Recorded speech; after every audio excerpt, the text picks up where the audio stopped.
Oi, pessoal. Meu nome é Maria Clara, sou aluna de iniciação científica do Laboratório Lab Saúde e hoje vamos aprofundar um pouco mais na análise ANOVA de medidas repetidas no software estatístico Jamov.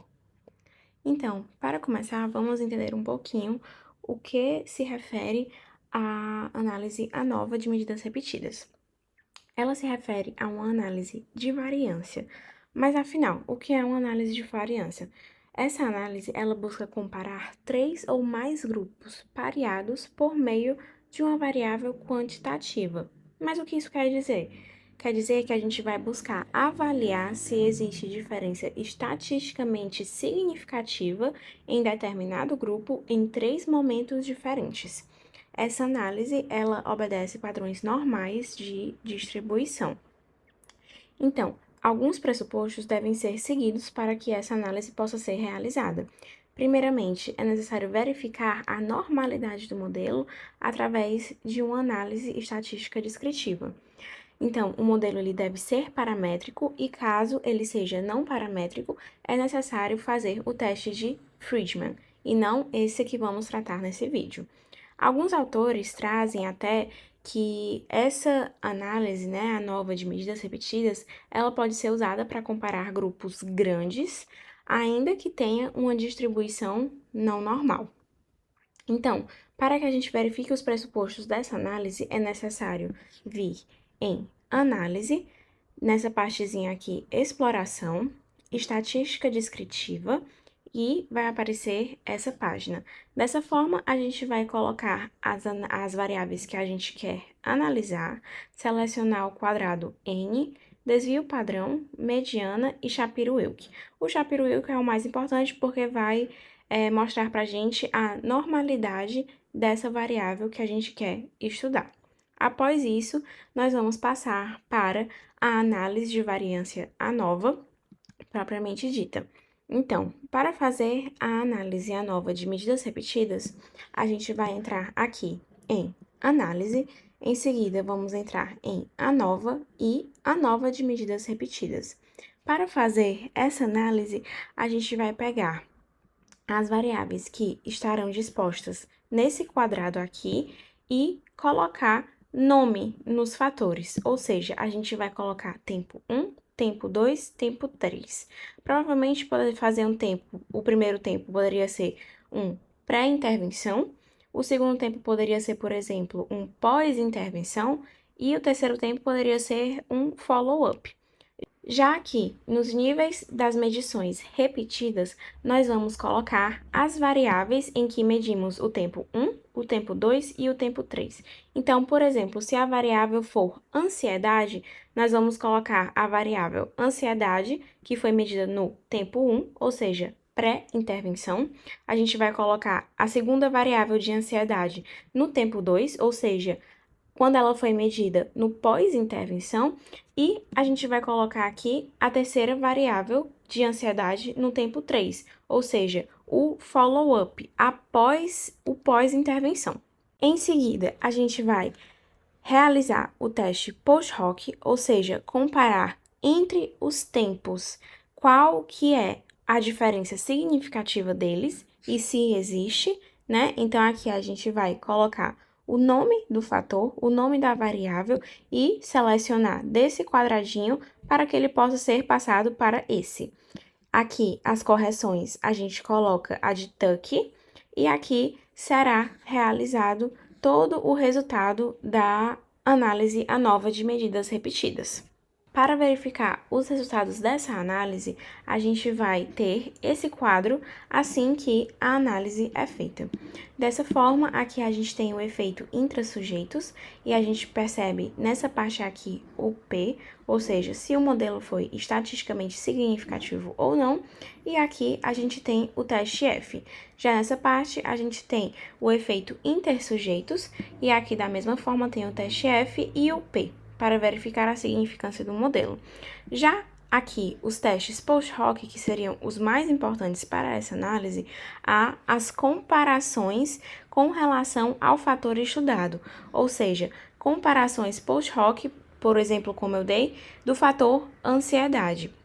Então, aqui ele vai comparar o fator ansiedade no tempo 1, que seria o pré-intervenção, comparado com o tempo 2, pós-intervenção, e o tempo 1, pré-intervenção, comparado com o follow-up. Assim como a gente vai ter também o tempo 2, que seria o pós-intervenção, comparado com o follow-up. E aqui a gente tem o P de Tuck, ou seja, a significância desse modelo para a análise. Então, como que podemos reportar em um artigo científico essa análise? Primeiramente, a gente descreve o teste que foi feito, em seguida, a gente coloca os valores de média e desvio padrão, a gente coloca também o resultado ANOVA, ou seja, o teste F, o grau de liberdade e o P. A gente coloca em seguida o resultado do pós-doc e, em seguida, após tudo, a discussão no artigo científico. Aqui a gente tem um breve exemplo de como que seria essa análise descrita em um artigo. Então, uma ANOVA de medidas repetidas foi conduzida para examinar as mudanças dos níveis de ansiedade dos participantes em 3 momentos de avaliação: pré-intervenção, pós-intervenção e follow-up. Houve um efeito principal significativo do tempo.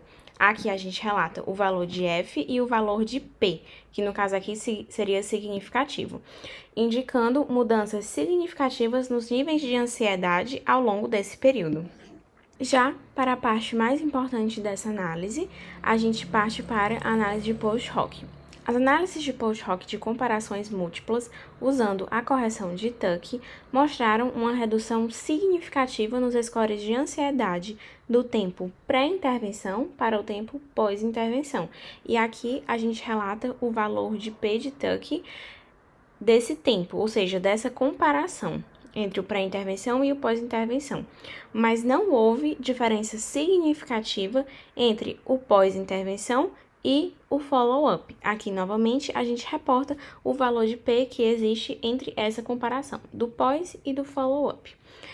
E, em seguida, vamos partir para a análise ANOVA de 2 ou 3 critérios. Mas, afinal, o que é uma análise de variância fatorial de 2 ou 3 critérios? Uma análise de variância fatorial vai examinar a influência de 2 fatores independentes, ou seja, as variáveis consideradas categóricas, sobre uma variável dependente. Vamos, então, verificar se os 2 fatores interagem de maneira significativa entre si. Mas, afinal, o que isso significa? Vamos supor que eu tenho a terapia cognitivo-comportamental e a psicanálise. Dessa forma, eu vou querer verificar qual que é mais indicada, qual que teve maiores resultados em pacientes com ansiedade. Entretanto, eu ainda vou querer verificar se cada uma delas teve melhor resultado em pacientes masculinos ou femininos, ou seja, as variáveis categóricas seriam o sexo, feminino ou masculino, e o tipo de terapia, que se for a TCC, terapia cognitivo-comportamental, ou a psicanálise.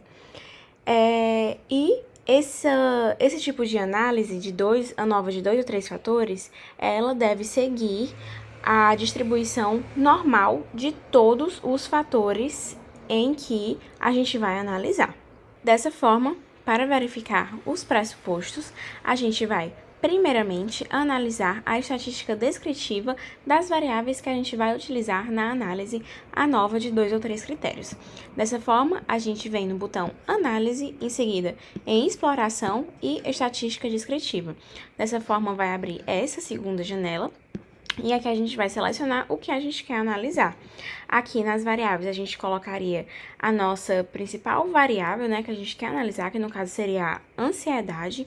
E aqui a gente vai separar pelo que a gente vai comparar ela. Ou seja, seria o tipo de terapia, TCC ou psicanálise, e sexo, masculino ou feminino. Em seguida, a gente selecionaria as caixinhas N, desvio padrão, média e Shapiro-Wilk. Esse sendo o principal, pois todos os fatores analisados precisam seguir distribuição de normalidade. Em seguida, para realizar o teste, né, a análise propriamente dita, a gente viria aqui nessa parte em análises, em seguida clicaria em ANOVA e então a gente clicaria aqui em ANOVA. Dessa forma, a gente vai selecionar qual seria a nossa variável dependente e quais seriam os fatores físicos. Nesse caso, a variável dependente seria a ansiedade, que é a variável que ela não muda, e os fatores fixos seriam o tipo de terapia e o sexo. Dessa forma, os resultados vão ser expressos aqui. Aqui terá o valor de P, o teste F e o grau de liberdade para nos mostrar se há um modelo significativo, né? E a gente percebe que nessa partezinha aqui predomina a análise da interação do que a dos fatores isolados. Ou seja, a análise aqui é feita entre a interação das variáveis categóricas, ou seja, TCC num público masculino, TCC num público feminino, depois psicanálise num público feminino e depois psicanálise num público masculino. Dessa forma, para a verificação dos pressupostos, para realizar o pós-teste, que seria a comparação, né, múltipla propriamente dita, a gente viria aqui em teste à homogeneidade de variâncias e teste à normalidade. Então, os pressupostos para rodar o pós-teste, né, eles devem ser homogêneos e ter distribuição normal das variáveis. Dessa forma, após a verificação dos pressupostos, a gente verificaria quais interações possuem significância para poder rodar o teste post-hoc, ou seja, verificar as comparações múltiplas. Para rodar esse teste, seria da mesma maneira. A gente colocaria as interações significativas dessa caixinha para essa e depois selecionaria a correção de Tuck, dando assim o resultado. Já para reportar em um artigo científico, da mesma maneira que nas outras análises, a gente explicaria qual seria a análise, reportaria o resultado da análise ANOVA, diria as principais interações, depois reportaria o resultado do post-hoc e então faria as discussões. Dessa forma, aqui tem um breve exemplo do qual eu dei no começo sobre como reportar em um artigo científico. Então, faria da seguinte maneira: uma nova fatorial de 2 fatores foi conduzida para examinar os efeitos dos tipos de terapia cognitivo-comportamental e psicanalítica e do gênero masculino e feminino nos níveis de ansiedades após 6 semanas de tratamento. Os dados atenderam à suposição de homogeneidade de variâncias e a normalidade dos resíduos, ou seja, aqui ele já diz quais são as minhas variáveis e quais os pressupostos foram atendidos para que pudesse ocorrer uma análise. Dessa forma, a gente relataria o principal resultado significativo. Então, houve um efeito principal significativo do tipo de terapia sobre os níveis de ansiedade. Relataria o teste F e o valor de P, indicando que a terapia cognitivo-comportamental reduziu mais a ansiedade do que a terapia psicanalítica. Em seguida, relata o post-hoc. No entanto, foi encontrada uma interação significativa entre o tipo de terapia e o gênero, ou seja, já a interação que a gente utilizou para colocar no teste de comparações múltiplas. Relata, então, o valor de F e o valor de P. Em seguida, a gente coloca: as análises post-hoc revelaram que a terapia cognitivo-comportamental foi significativamente mais eficaz para mulheres do que para homens. Então, dessa forma que a gente realiza algumas das análises ANOVA no software Jamove. Espero que vocês tenham gostado. Muito obrigada, pessoal!